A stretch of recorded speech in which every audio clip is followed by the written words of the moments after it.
I am Michelle. Now, the pandemic has brought about many changes, without a doubt. We have seen changes as it relates to education, how we do business, and schooling. As it relates to education, one of the main things is that for the most part, children could not participate in face to face learning. So, parents found themselves with a greater responsibility of providing instruction, for helping the children, for monitoring, for getting work online, and just ensuring that the work was done.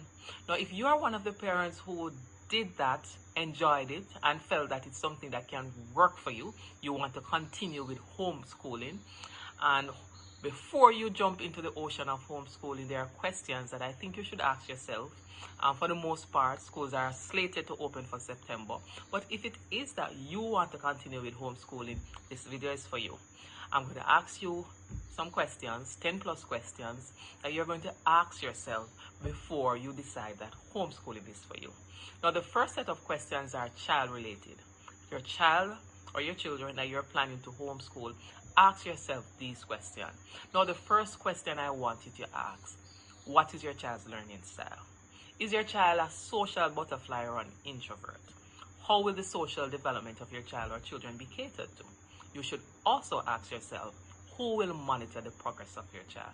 Now, your child's learning style and personality are big factors in deciding whether or not homeschooling is the best option. Now, if your child is shy or reserved, homeschooling with little social interaction may not be the best option if it is that you want to develop your child holistically.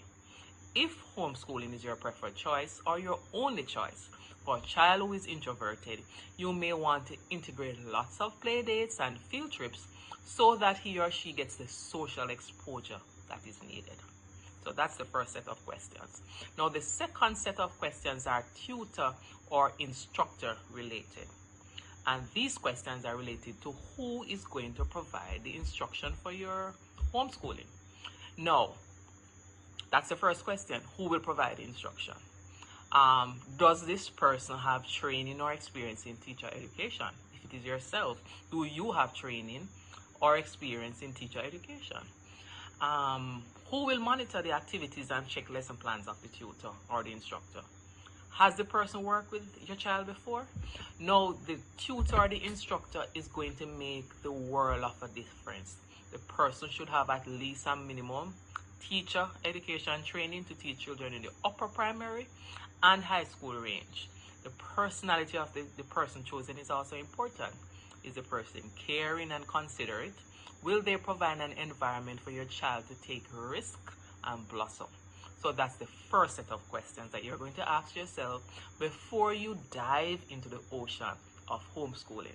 Watch out for the next video that's going to look at two different sets of questions.